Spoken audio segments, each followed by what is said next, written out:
بسم الله الرحمن الرحیم. سلامونه ستاسو خدای کې جوړ ساتم خوشاله اوسئ.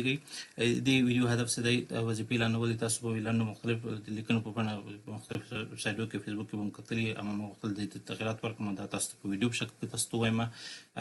دې هدف دا د اصلا په انګلیسي اعلان شوی ما خپل د پښتو ته وړم یو پښتو خدمت وسی ترجمانی مې کړې چې غلطي د ترجمانی کې تاسو یې نه تاسو نه بخښنه غواړم. راځم اصل هغه ته مخکې چې اصل موضوع تر رسم غواړم تاسو ته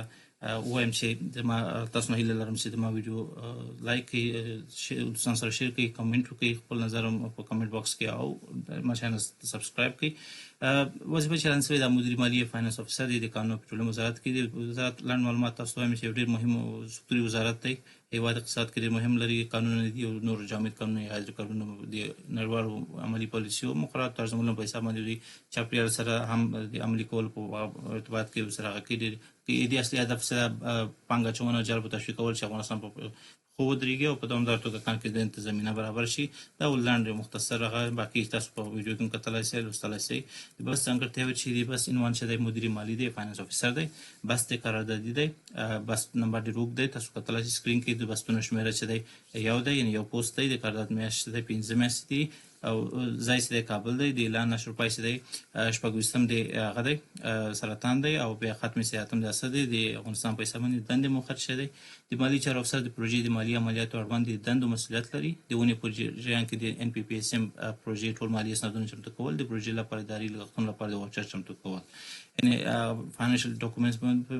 باید برابر کې او واچرم. دندې مسؤلیتونه چې دی اول د قانون او پټرولیم وزارت د مالی او حسابداري اساس سره د ان پی پی اس ام پروژې لپاره د جامع پلانونه جوړولو کې مرسته کول، دویم د مالی ریکارډونو ساتل او نوي کول د قانون او پټرولیم وزارت د پالیسي مطابق،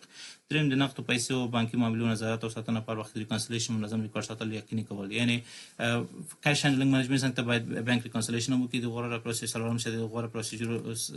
سره سم د ان پی پی اس ام پروژې لپاره په منظمه توګه د مالی ملاتړ اسنادونه د مالیاتو تادیاتو تایید تربلن لیک د پروژې موافقتنامې او د ملګرو ملتونو موافقه لیکونه سمبالول په شکل ساتل. پنځم چې د نورو لګښتونو په شمول د تخصصات چمتو کول، تخصصات تادیاتي پروسس کول، یعنی الاټمنټ ایگزیکیوشن او الاټمنټ پروسیسینګ. د شپږم چې د ټولو ورځنیو معاملو لپاره منظمه توګه اسناد ساتل، په نرمه او سخت نقلونو کې د نوي سیستمونو لپاره نوي اسنادونه ساتل، معلومات ساتل، یعنی هارد کاپي سافت کاپي باید دواړه ولري چې اکثر خلک اډیټ لپاره استعمالېږي. په مالي ډیټابیس کې د مالي لګښتونو د معلوماتو او اخلاقو مسؤلیت اخیستل، یعنی فاینانشل ډیټابیس کې انټري باید وکړي. د پروژې مدیر او نور لوړپوړو مدیرانو په ساته د بودیجې کارولو او د اصلي نقدي پیسو لګښتونو لپاره د نقدي جریان او پلان اسانول، باید پلان ورته اسانه کړي. فاینانشل پلانونه لازم چې د وخت په وخت په سمه توګه اصلاحاتي اقدامات اخیستل، په غیر پوسټ شوي واچرز په شمول د بودیجې نظارتي غلطي غیر منل شوي واچرز نه وي غلطیانې، یعنی غلطیانې په هر ادارې کې کېږي خو باید په وخت نظارت وشي او اصلاح شي. یولسم چې د پیسو مصرف لپاره د کافي مقدار بسپنې ډاټا ترلاسه کولو لپاره د ان پی پی اس ام لپاره د لاسرسي نظر څارنه، یعنی باید میک شور کې چې پیسې کافي ولري د مصارف لپاره. دولسم د بودیجې ریکارډونو سره سم د بودیجې حقیقي او توقعاتي مصارف او تفاوتونه پیدا کول، یعنی اکچوال ایکسپنډیچر او ایکسپیکټ ایکسپنډیچر تفاوت پیدا کړي. نور کوم دندې چې د لسم د اخري چې د نور کوم دندې چې د لوړپوړو چارواکو یا کارکونکو د مالي چارو مشر لخوا د قواعد او مقرراتو له مخې ټاکل کېږي، هغوی باید سره کې زده کړې تجربې او اړینې وړتیاوې چې د زده کړې پیسه د مالي سرچینو افسر باید د مالي او محاسبې اقتصادي سوداګریزې ادارې او نور اړوند برخو کې د مالي سان درجه ولري. تجربې کې هم د مالي سرچینو افسر باید د مالي او محاسبې اقتصادي سوداګریزې ادارې او نور اړوند څخه کې 4 کاله تجربه ولري. وړتیاوې چې تمویل کوونکي د بسپنه ورکوونکي تمویل شوي پروژې سره د دولت لاین وزارتونو په اړه د تېرو کاري تجربه، یعنی د ډونر فنډ پروجیکټس کې باید ایکسپیرینس ولري. د تمویل کوونکي باید د بسپنه ورکوونکي تمویل شوي پروژو حکومتي پراختیايي پروژو اړه معلومات کافي لرل، یعنی ډیولپمنٹ پروجیکټس او ډونر فنډ پروجیکټس په باره کې باید کافي معلومات او تجربه ولري. د خپلنیک سپارل څنګه کولای شو موږ د سی وی ولیکو، موږ ټول کولای شو خپل سی وی چې په کوم کوالټر وسیږي او سی وی وسیږي ته موږ د برېښنالیک تر چې recruitment.momp.psu@gmail.com څنګه تاسو سکرین کې کتل شو لګای شو. خو یاد ساتئ تاسو کله دا لګی تاسو باید سی وی وسیږي، کوالټر وسیږي او کوالټر کې تاسو باید ذکر کړئ چې ولې تاسو د وظیفې لایق یاست او تاسو کوم لیاقت لرئ او څنګه د ریکوایرمنت تاسو پوره کوئ او تاسو څنګه چې کوالټر یې هم د ایمیل کې په اثر کې سبجیکټ لاین کې لیکي اپلاینګ فور د پوزیشن اف فاینانس افیسر او بلند ویل کې چې ولې کنه چې تاسو د پوزیشن ته تاسو جوړسته تاسو لږ لیاقت لرئ، تاسو باید شورل شي.